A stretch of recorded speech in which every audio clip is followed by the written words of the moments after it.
I'm Jeremy, day396, reading HarryPotter and the Order of the Phoenix. Let's get started. Currently on page 270, let's go lock in. The second attention was just as bad as the previous one. The skin on the back of Harry's hand had become irritated more quickly now, red and inflamed. Harry thought it was unlikely to keep healing as effectively for long. Soon the cut would remain etched in his hand, and Umbridge would perhaps be satisfied. He let no moan of pain escape him, however, and from the moment of entering the room to the moment of his dismissal, again past midnight, he said nothing but good evening and good night. His homework situation, however, was now desperate, and when he returned to the Gryffindor common room, he did not, though exhausted, go to bed, but opened his books and began Snape's Moonstone essay. It was 2:30 by the time he finished it. He knew he had done a poor job, but there was no help for it. Unless he had something to give in, he would be in detention with Snape next. He then dashed off to answer the question Professor McGonagall had set them, cobbled together something on the proper handling about truckles for Professor Grubbly Plank, and staggered up to bed, where he fell fully clothed on top of his bed covers and fell asleep immediately. Thursday passed in a haze of tiredness. Ron seemed very sleepy too, though Harry could not see why he should be. Harry's third detention passed in the same way as the previous two, except that after 2 hours the words "I must not tell lies" did not fade from the back of Harry's hand, but remained scratched there, oozing droplets of blood. The pause in the pointed, cool scratching made Professor Umbridge look up. "Ah," she said softly, moving around her desk to examine his hand. Herself. "Good. That ought to serve as a reminder to you, oughtn't it? You may leave tonight." "Do I still have to come back tomorrow?" said Harry, picking up his school bag with his left hand rather than his smarting right. "Oh, yes," said Professor Umbridge, smiling widely as before. "Yes, I think we can etch the message a little deeper with another evening's work." He had never before considered the possibility that there might be another teacher in the world he hated more than Snape. But as he walked back toward Gryffindor Tower, he had to admit he found a contender. "She's evil," he thought, as he climbed the staircase to the 7th floor. "She's an evil, twisted, mad old—" Ron?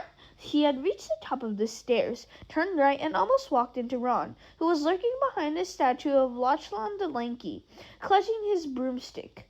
He gave a great leap of surprise when he saw Harry and attempted to hide his new clean sweep 11 behind his back. "What are you doing?" Nothing. What are you doing?" Harry frowned at him. "Come on, you can tell me. What are you hiding here for?"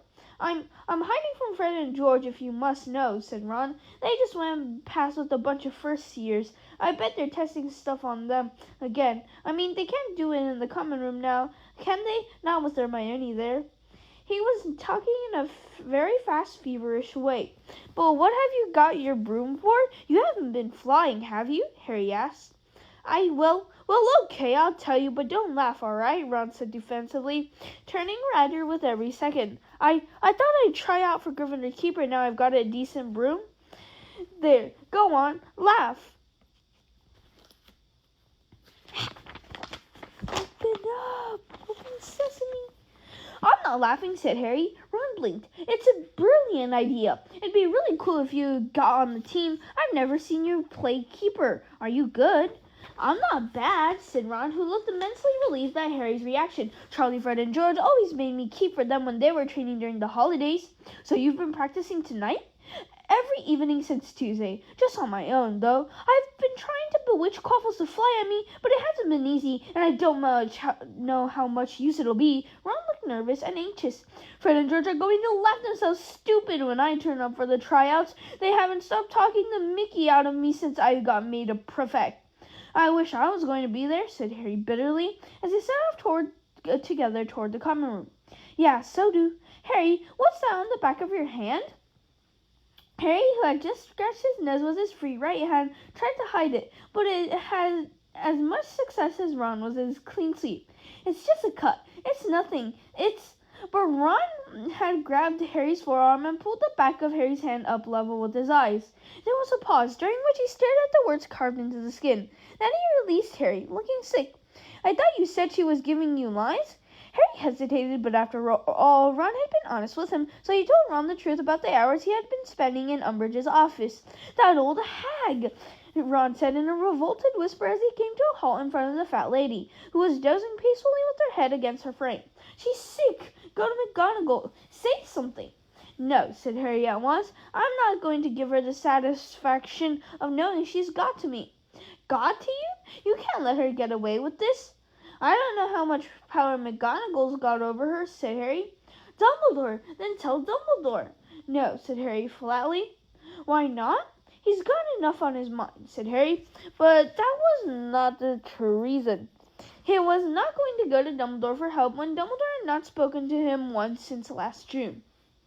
"Well, I reckon you should," Ron began, but he was interrupted by the fat lady who had been watching them sleepily and now burst out, "Are you going to give the password, or will I have to stay awake all night waiting for you to finish your conversation?" Friday dawned sullen and sodden as the rest of the week. Though Harry glanced toward the staff table automatically when he entered the Great Hall, it was without real hope of seeing Hagrid, and he turned his mind immediately to his more pressing problems, such as the mountainous pile of homework he had to do and the prospect yet of another detention with Umbridge. Two things sustained Harry that day. One was the thought that it was almost a weekend. The other was that, dreadful though his final detention with Umbridge was sure to be, he had a distant view of the Quidditch pitch from her window and might, with luck, be able to see something of Ron's tryout. These were rather feeble rays of light, it was true, but Harry was grateful for anything that might lighten his present darkness. He had never had a worse first week of term at Hogwarts. At 5 o'clock that evening, he knocked on Professor Umbridge's office door for what he sincerely hoped would be the last time. Was told to enter and did so. The blank parchment lay ready for him on the lace-covered table, the pointed black quill beside it. "You know what to do, Potter," said Umbridge, smiling sweetly over at him. Harry picked up the quill and glanced through the window. If he just shifted his chair an inch or so to the right, on the pretext of shifting himself closer to the table, he managed it. He had now a distant view of the Gryffindor Quidditch team soaring up and down the pitch, while half a dozen black figures stood at the foot of the 3 high goalposts, apparently awaiting their turn to keep. It was impossible to tell which one was Ron at this distance. "I must not tell lies," Harry wrote. The cut in his back of his right hand opened and began to bleed afresh. "I must not tell lies." The cut dug deeper, stinging and smarting.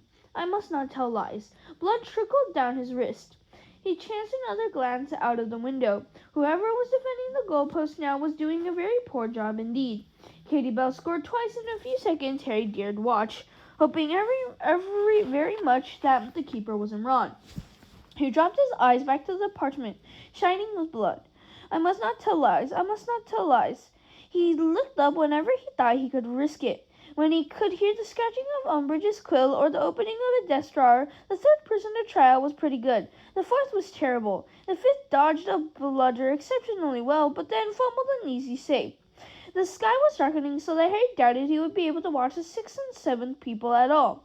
"I must not tell lies. I must not tell lies." The parchment was now dotted with drops of blood from the back of his hand, which was searing with pain. When he next looked up, night had fallen and the Quidditch pitch was no longer visible. "Let's see if you got in the message yet, shall we?" said Umbridge's soft voice half an hour later. She moved toward him, stretching out her short bee-ringed fingers for his arms, and then, as she took hold of him to examine the words, now cut into his skin, pain seared, not across the back of his hand, but across the scar on his forehead. At the same time, he had a most peculiar sensation somewhere around his midriff. He wrenched his arms out of her grip and leapt back to his feet, staring at her. She looked back at him, a smile stretching her wide, slack mouth. "Yes, it hurts, doesn't it?" she said softly. He did not answer. His heart was thumping very hard and fast. Was she talking about his hand, or did she know what he had just felt on his forehead? "Well, I think I've made my point, Mr. Potter. You may go."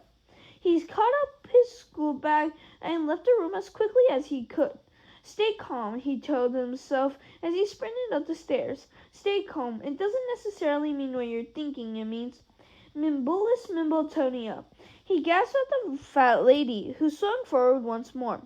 A roar of sound greeted him. Ron came running toward him, beaming all over his face and slopping butterbeer down his throat from the goblet he was clutching. "Harry, I did it! I'm in! I'm keeper!" "What? Oh, brilliant!" said Harry.